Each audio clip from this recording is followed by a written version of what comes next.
and that we have the ability to listen and get discernment out of what we talk about. So even though we don't open with prayer, but we do close with prayer, I want you to know that I do pray for that, that we all do this. So you're not working today, Becky? Yeah, I'm not teaching today. I was fixing to say, you don't look like you're in your car. I'm not in the car. So, on a little girl's trip to San Antonio. Uh, I saw that. I talked to Boyd yesterday. Hey, Ronnie. And Debbie's got her hunting clothes on. She's had to get her reading on before she can go squirrel hunting. I'm ready. Let's see here. Okay, so we're on day 16. You know, I think that there'll be milestones when we hit day 30, day 100, day 200, and so forth. But we're still in Mark. And if I can get my phone to work here. Mark. And we are in 5 and 6. Okay, so we're going to get this party started here. Mark 5. Jesus heals a man with a demon. You know, as I started reading just a while ago when I first got on, I hear some Trisha's wanting this. Let's let her in here. When I started reading a little while ago, if you think about it, Jesus, probably his number one miracle is breaking demons out. And when I read that, the first thing that I thought about was today's addiction and to opioids and all of that. I think in today's time, because I don't know that was a big problem back then. Maybe it was, I don't know. But I believe the demons of our day and time is the addiction to opioids and all that kind of stuff. And there's a lot of people that walk around with this demon inside them and they can't shake it. You know, we have at Journey Church, we have a phenomenal group that meets every Thursday night. It's called Celebrate Recovery, but it's not just addiction to drugs. I mean, to be honest, I was addicted to gambling. I mean, I would bet you when a leaf would fall to hit the ground, how long it was going to take to get to the ground. And that was my addiction. And it was something that at one point in time I almost cost me my marriage. It was something but I was so thankful that I was able to, by the grace of God, you know, when I look back on it, I don't know what changed in me. I think maybe I had kids. I don't know. And so all my money that was going to gambling went to the kids, but I still gamble to this day. And that's one of the things that I wish I wouldn't do. But I think that opioids, so as I was reading, I saw the word demon, so let me get that over with. Good morning, Tricia. So Jesus heals a man with a demon. They came to the other side of the sea, to the country of the Gerasenes, and when Jesus had stepped out of the boat, immediately there met him out of the tombs a man with an unclean spirit. He lived among the tombs, and no one could bind him. I wonder what that means. What does it mean, no one could bind him? Maybe that might be something that somebody gets a chance that no one could bind him anymore, not even with a chain. For he had often been bound with shackles and chains, so tied up maybe. But he wrenched the chains apart, and he broke the shackles in pieces. No one had the strength to subdue him. Night and day among the tombs and on the mountains, he was always crying out and cutting himself with stones. And so even here, we hear of cutting ourselves. And when we saw Jesus from afar, he ran and fell down before him. And crying out with a loud voice, he said, "What have you to do with me, Jesus, Son of the Most High God? I adjure you by God, do not torment me." For he was saying to him, "Come out of the man, you unclean spirit." And Jesus asked him, "What is your name?" He replied, "My name is Legion, for we are many." And he begged him earnestly not to send them out of the country. Now a great herd of pigs was feeding there on the hillside, And they begged him, saying, "Send us to the pigs, let us enter them." So he gave them permission, and the unclean spirits came out and entered the pigs. And the herd, numbering about 2,000, rushed down the steep bank into the sea and drowned in the sea. The herdsmen fled and told in the city, the country, and people came to see what it was and had happened. And they came to Jesus and saw the demon-possessed man, the one who had been legion, sitting there clothed and in his right mind. And they were afraid. And those who had seen it described to them what had happened to the demon-possessed man and to the pigs. And they began to beg Jesus to depart from the region. As he was getting into the boat, the man who had been possessed with demons begged him that he might be with him. And he did not permit him, but said to him, "Go home to your friends and tell them how much the Lord has done for you and how he has had mercy on you." And he went away and began to proclaim in the Decapolis how much Jesus had done for him, and everyone marveled. Jesus heals a woman and Jairus' daughter. And when Jesus had crossed again into the boat to the other side, a great crowd gathered around him, and he was beside the sea. Then came one of the rulers of the synagogue, Jairus by the name, and seeing him, he fell at his feet and implored him earnestly, saying, "My little daughter is at a point of death. Come and lay your hands on her so that she may be made well and alive." And he went with him, and a great crowd followed him and thronged about him. And there was a woman who had a discharge of blood for 12 years, who had suffered much under way physicians, and had spent all that she had, and was no better, but rather grew worse. She had heard the reports about Jesus, and came up behind him in the crowd and touches him, his garment. For she said, "If I touch even his garments, I will be well." And immediately the flow of blood dried up, and she felt in her body that she was healed of the disease. And Jesus, perceiving himself that power had gone out from him immediately, turned about in the crowd and said, "Who touched my garments?" And his disciples said to him, "You see the crowd pressing around you, and yet you say, 'Who touched me?'" And he looked around to see who had done it.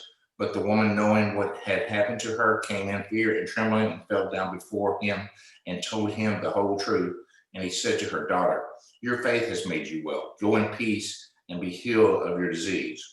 So right there, before I continue reading, yesterday, it's just strange that that was in the reading today, because something came off across to me and it was talking about that instance. And it wasn't that Jesus didn't call out who did. Jesus knew who had touched him. The reason that he called him out, because he didn't want anybody to think that the magic was in his garment. He didn't want anybody to think that it was his garment that had done it, that it was the power of his healing. But it was truly, what was it truly that healed her, Aunt Debbie?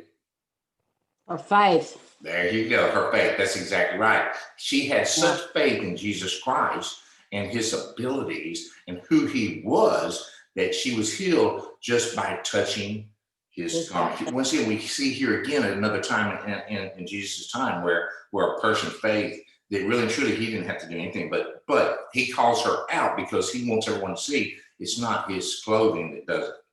So while he was still speaking, there came from the ruler's house someone who said, "Your daughter is dead. Why trouble the teacher any further?"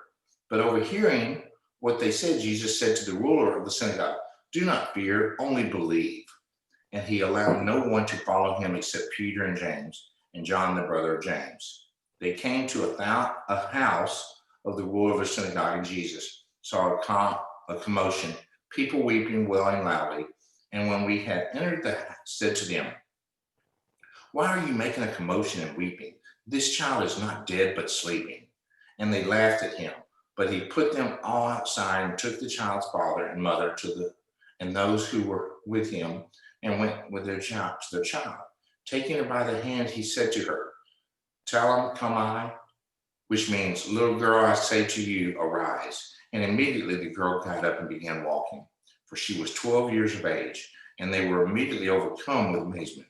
And he strictly charged them that no one should know this, and told them to give her something to eat. I'm gonna get someone else to read chapter 6. Let's talk about that real quick. Here we see a couple more miracles, and we start to see more and more miracles. Are they talking about the miracles? And of course, the first one is the demons, and putting them into the pigs, and the pigs running down into the water and drowning. It seems like that every time Jesus got around anything that was unclean, it had no choice but to acknowledge him. You know, we don't see that in today's times. I see that even things like what we're doing can be offensive to people. So I wonder if that is that kind of that scenario, and it. I guess more and more I relate what's happening today around Fred Ruggles, and that's why the demons, I think, is a lot of the addictions and so forth of that nature. But when people get offended by even talking about Jesus and all that, I think that's those demons and everything. And because if you notice here, anytime Jesus gets around a demon or anything, they acknowledge him. They can't help it. They have to acknowledge him. But you know why? Because he's as real as the day is long. Randy, you got anything? Just when he said send us to those pigs, pigs in the Old Testament, they were just, according to the Jews, they were unclean animals. They were I guess what we today would be. I say we today. Some of us would not eat possum or river rats or stuff like that. Jews would not eat pigs. They were unclean animals. They were forbidden to touch them, to eat them, or anything. And that's one thing I got out of that. Was it because of that? Was that the reason?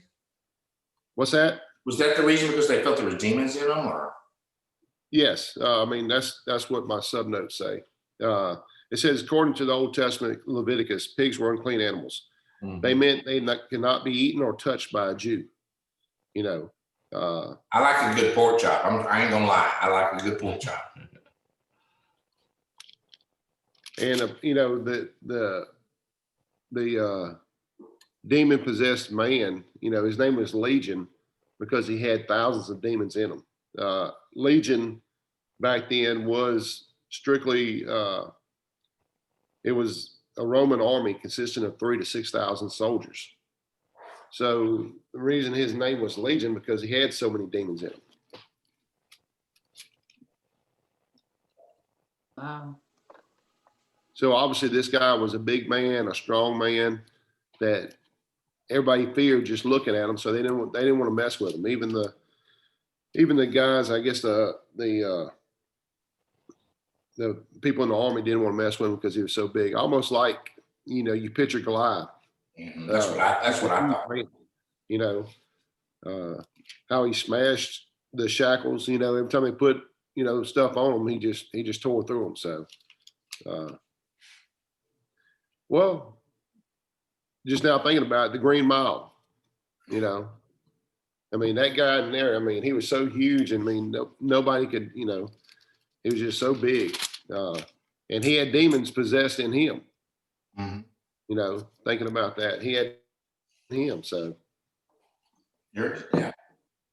Anybody else got anything about that before we move on to the next chapter?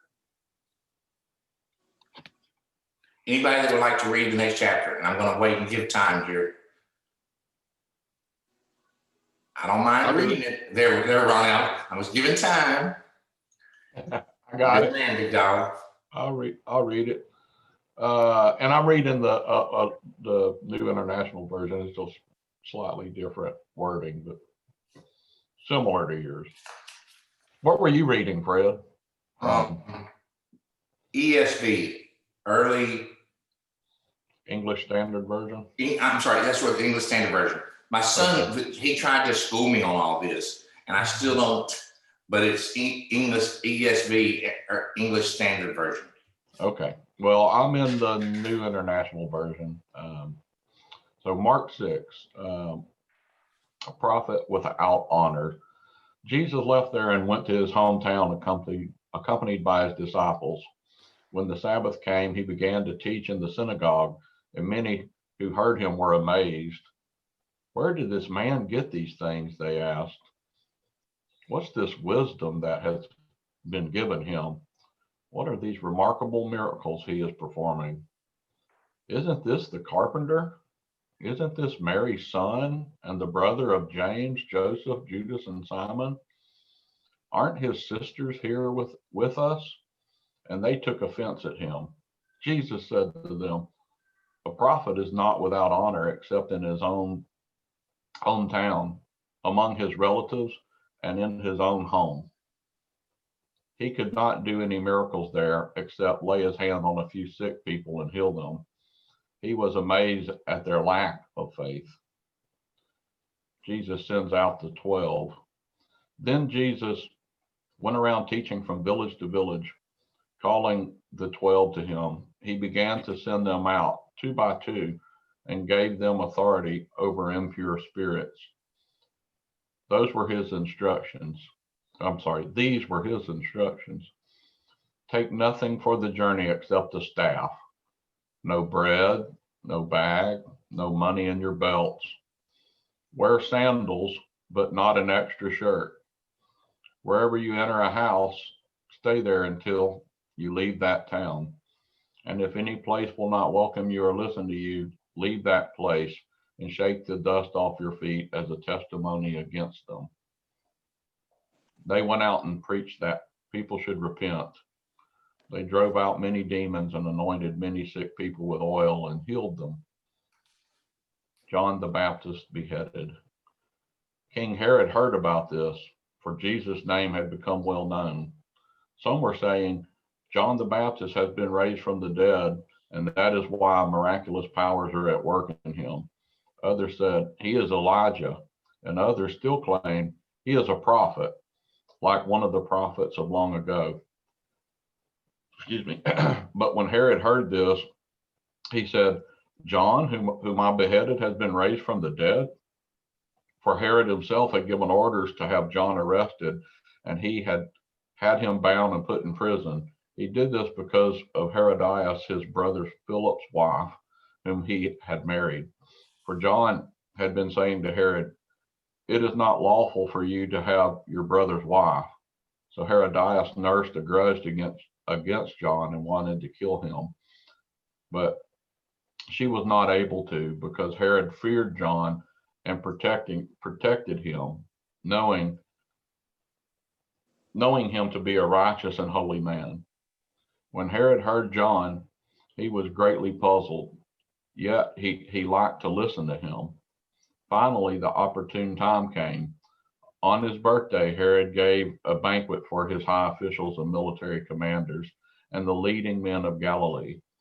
When the daughter of Herodias came in and danced, she pleased Herod and his dinner guests. The king said to the girl, ask me for anything you want and I'll give it to you. And he promised her with an oath, whatever you ask, I will give to you, up to half my kingdom. She went out and said to her mother, what shall I ask for? The head of John the Baptist, she answered. At once the girl hurried into the king with the request, I want you to give me right now the head of John the Baptist on a platter. The king was greatly distressed, but because of his oaths and his dinner guests, he did not want to refuse her.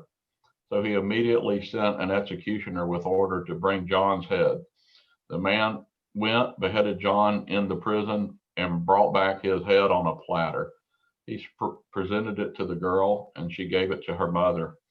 On hearing this, John's disciples came and took his body and laid it in a tomb. Jesus feeds the 5,000. The apostles gathered around Jesus and reported to him all they had done and taught. Then, because so many people were coming and going that they did not even have a chance to eat, he said to them, come with me by yourselves to a quiet place and get some rest.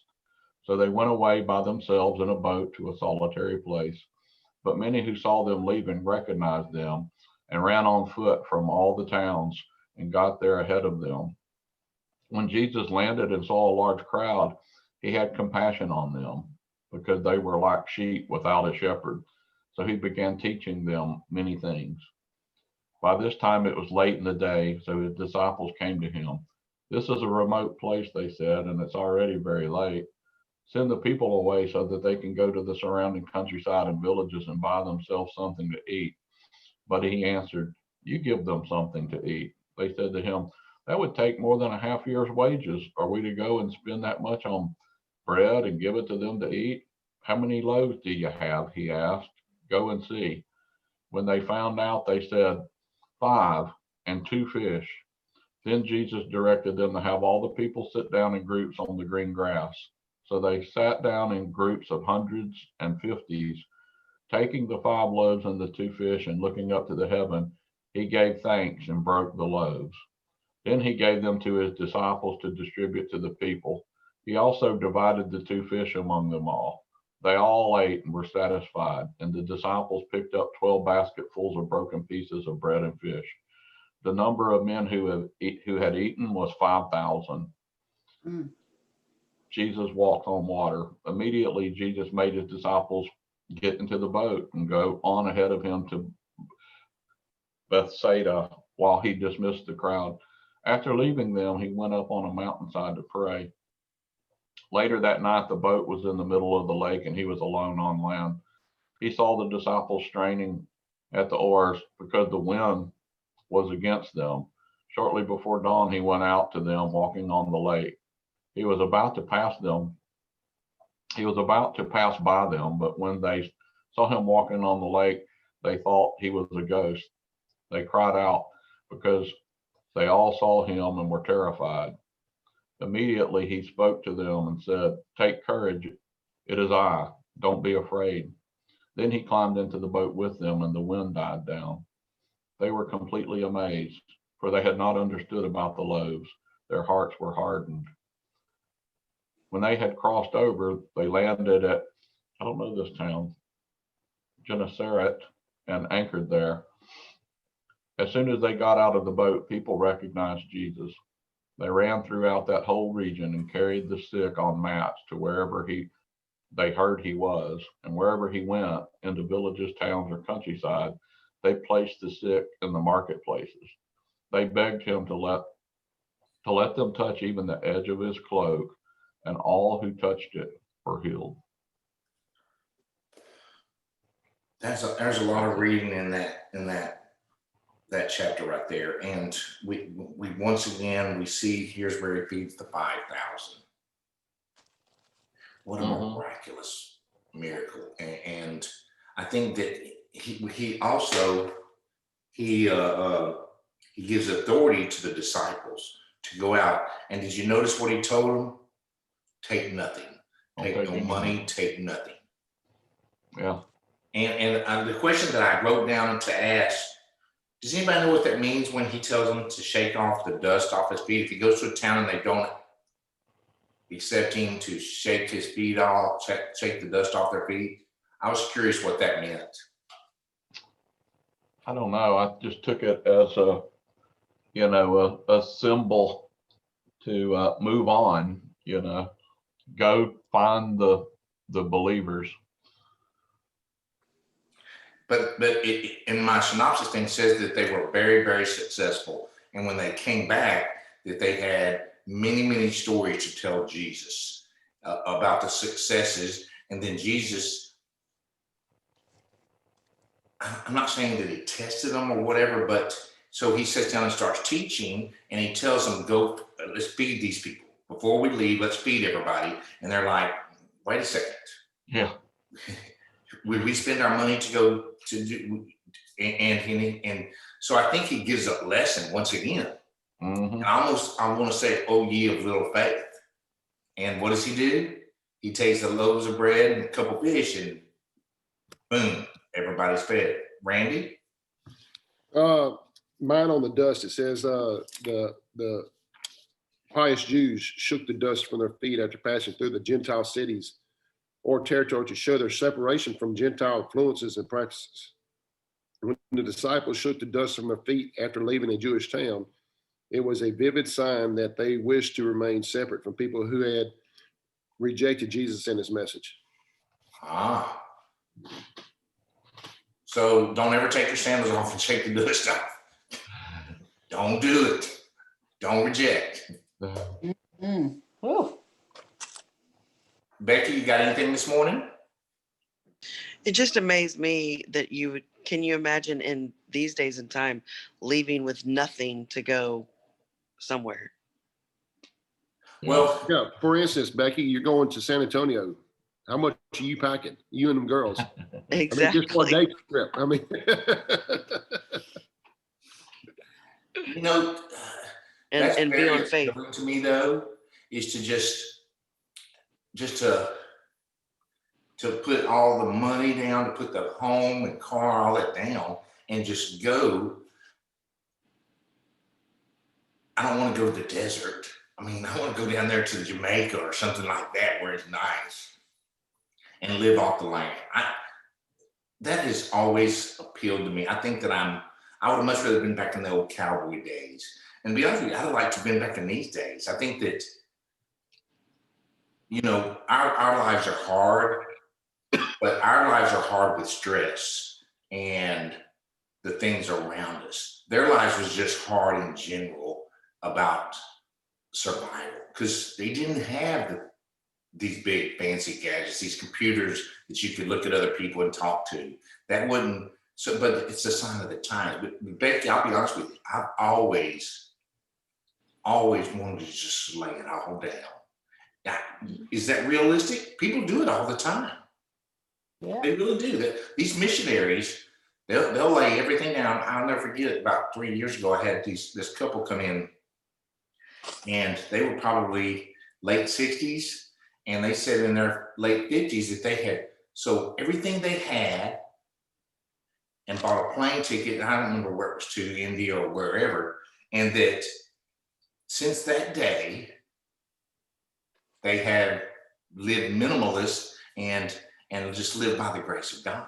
And when they started out, they had probably about $40,000-$50,000. And to that day, they still had the same amount of money they had when they started. And it was years later. I found that amazing and truly faithful and believing. So I believe it could be done. Oh yeah. It would be hard because we're spoiled. Let's be honest, we're spoiled people. Yeah. Wow. And Debbie, what did you get out of today's reading?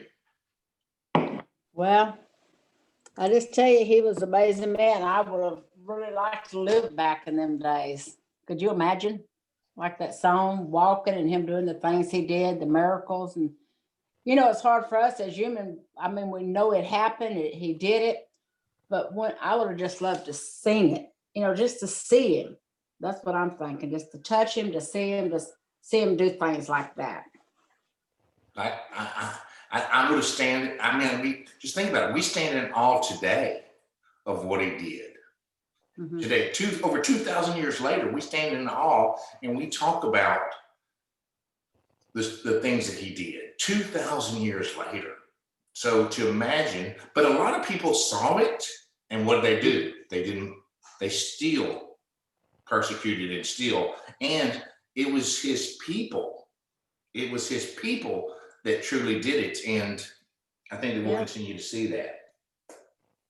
So Becky, as Bonnie was reading, I thought, I said, Becky, she's not going to school. I forgot today's Saturday.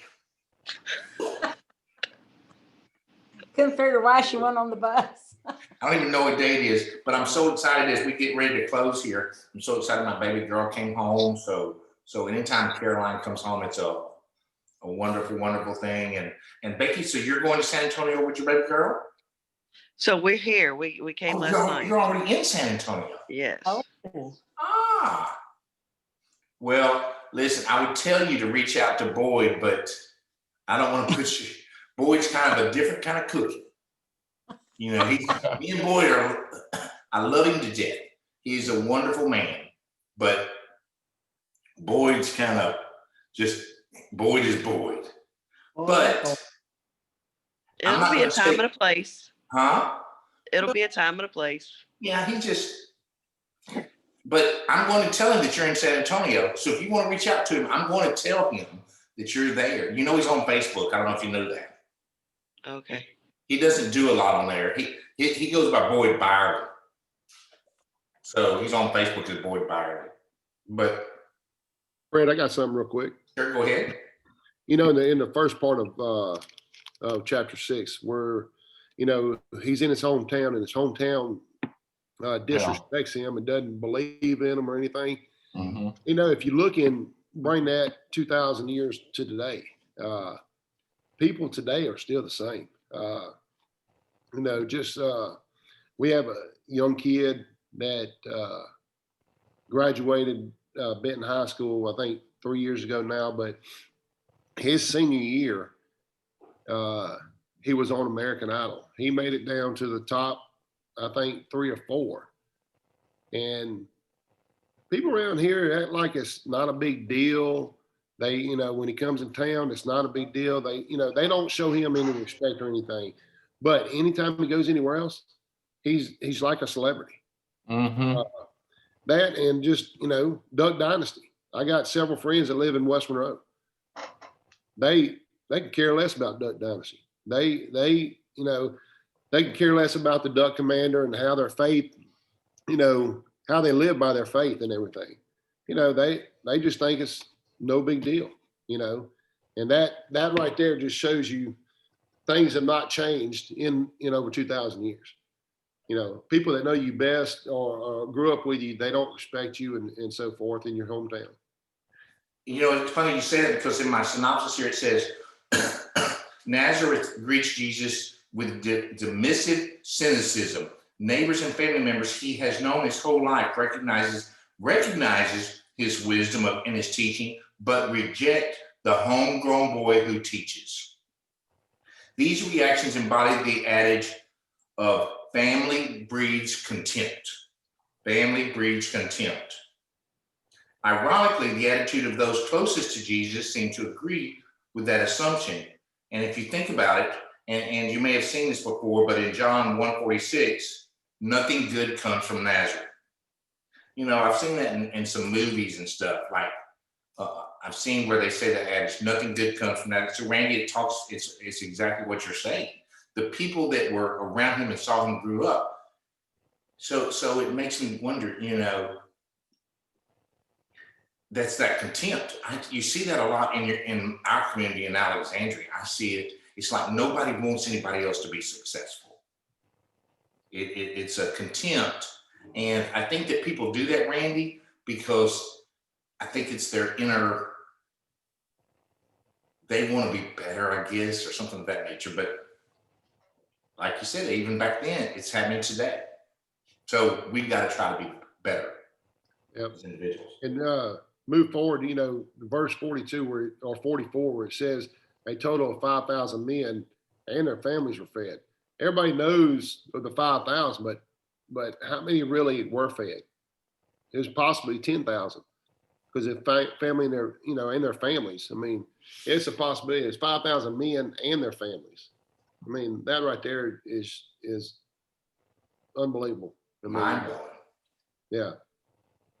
Mind blowing. So as we get ready to close here, anybody got anybody on their, you know, as my thread, I noticed yesterday, there's about 4 people that I've talked about a couple of them here. Ronnie, did you know Ann Couture? Who's that? Ann Couture?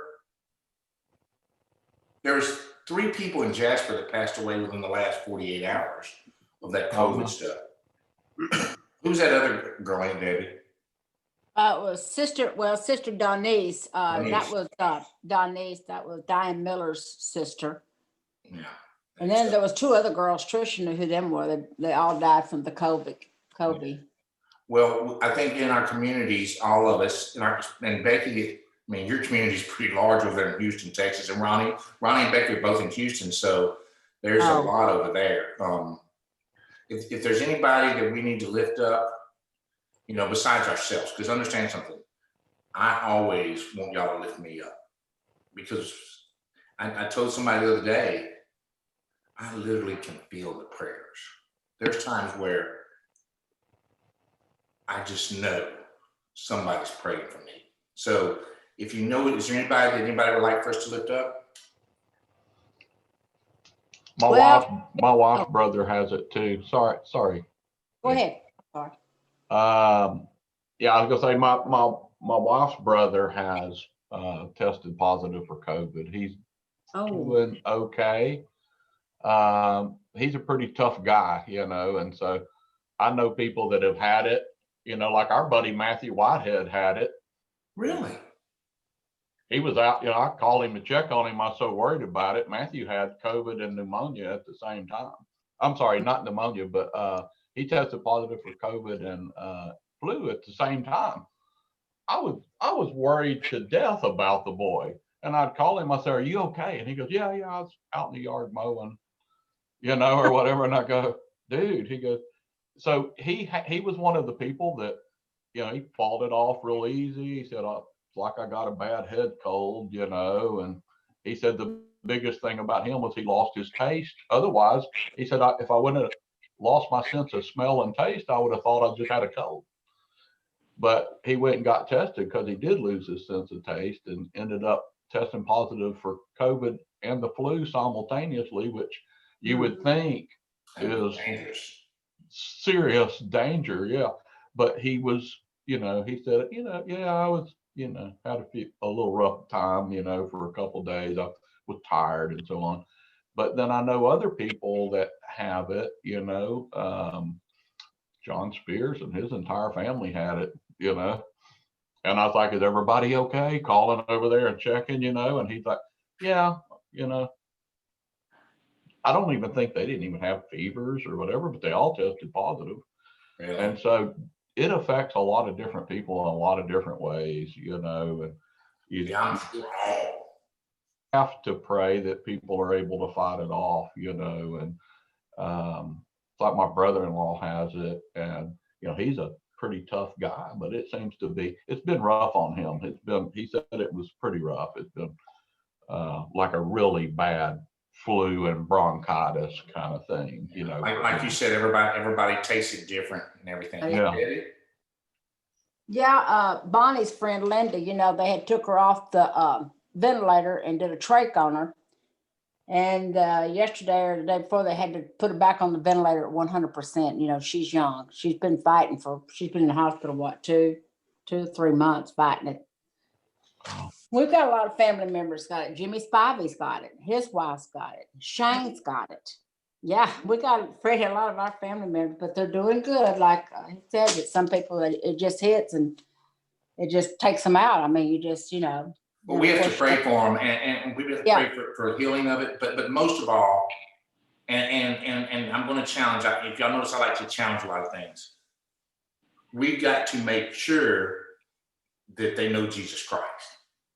Yeah. And I challenge everybody to be bold. Ronnie, it was ironic. I was talking to Mama last night, and she says she's going to get on here one day, but she's not too tech savvy. And she says, "But I'm telling you, Fred Ruggles, don't you ask me to pray. Don't you ask me any questions."